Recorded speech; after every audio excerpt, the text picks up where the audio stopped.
Choking. Definitely, if we talk about your choking, there are symptoms that you need to have. Ano mga ba yung some of the symptoms that you will observe? Number one, the patient cannot talk kung adult. Tama? And then eventually, the patient will grab air from outside. Nakaganyan ang pasyente. Kasi nga walang pumapasok. And because there is no exchange of oxygen and carbon dioxide, the patient's color changes. Nagiging cyanotic ang pasyente. Or minsan kala mo bluish or black in color kasi walang oxygen. So ang gagawin mo dyan is, you are going to position your patient. When you do your maneuver, you cannot do maneuver that is parallel ang paa kasi may tendency pabagsak ka. So 1 foot forward, 1 foot at the back. Squat. Okay? So, originally, nandito ang dalawang paa. But you are going to do your Hemlich maneuver. Ang Hemlich maneuver is, you can feel that. Sige, sabay-sabay. You check on your sternum. Sige, sternum, your umbilicus. Ganyan ang kamay, hindi ganyan. So, ganyan. Dominant to non-dominant. Up. Sige, up. Nakuha nyo? Diba? So, hindi siya compress, ha? It's up. Ito yung magkuha ng... Yan. Nakikita nyo, nararamdaman mo, tendency is isusuka niya kung ano yung nandito. Okay? So, pag out of the pasyente with those signs and symptoms, Hemlich. So, dito, yan yung puso, sa dito. So, you do Hemlich maneuver, that is 1, 2, 3, 4, 5, 6, 7, 8, 9, 10. Check ang pasyente. Nandun pa rin. Continue. Walang titigil hanggang hindi sinusuka ng pasyente ang nasa loob. So let's say for example, 9, 10. If sinuka niya na, if the patient is unconscious, paupi mo lang siya. If the patient is unconscious, you go back to basic BLS. Pero 10 yan. Ako ang magsasabi, okay, nilabas na ng pasyente. So, position the patient conscious. Okay, paupiin mo si pasyente. Okay? Hanggang hindi ko sinasabing na ilabas na, huwag kang titigil. 10 lang ng 10. 10, check. 10, check. Balik ulit. 9, 10, check. Oh, nandun pa. 1, 2, 3, 9, 10. Check ulit. Oh, nandun pa. 1, 2, 3, 9, 10. O, wala na. Conscious si patient. Upo mo lang si patient. Okay? So, you have to wait for my command kung ano nangyayari sa pasyente. Ako, ha? Okay. For the infant, sa infant, if you are doing your AHA or Saudi heart, nakaupo ang receiver. Iba.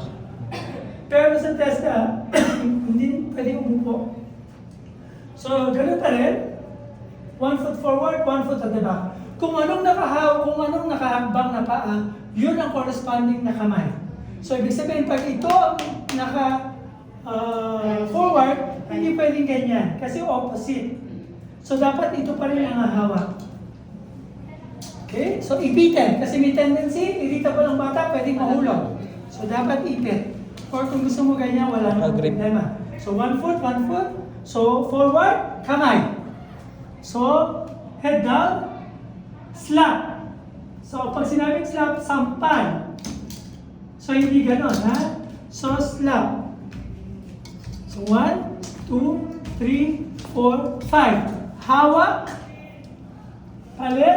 Sa kabila. Chest thrust. 1, 2, 3, 4, 5. Hawak. Palit. 1, 2, 3, 4, 5. Hawak. Ipit.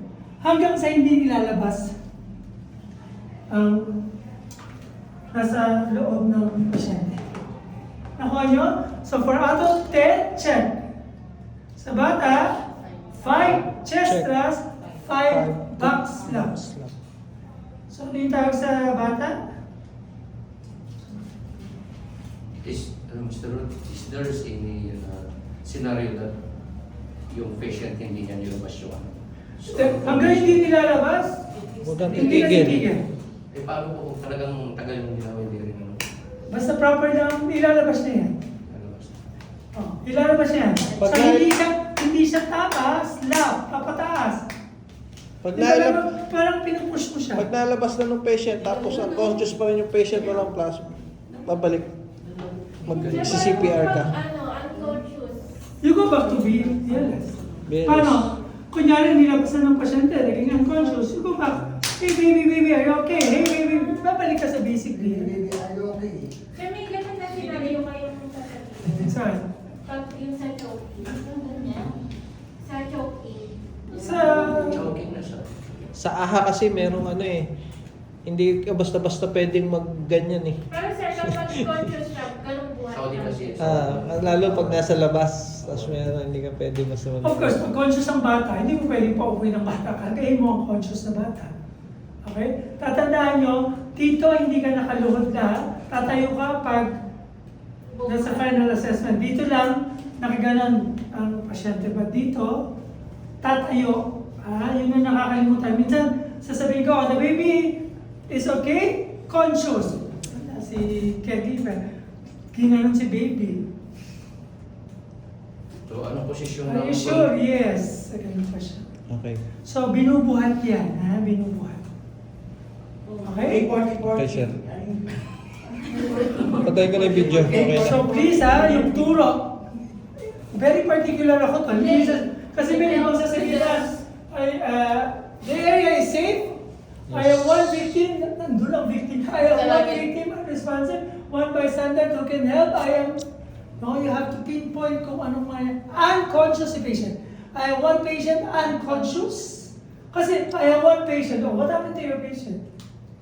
I have one patient unconscious or unresponsive, one patient unconscious or unresponsive, one bystander who can help. I am Rod, trained first aider. Can I help?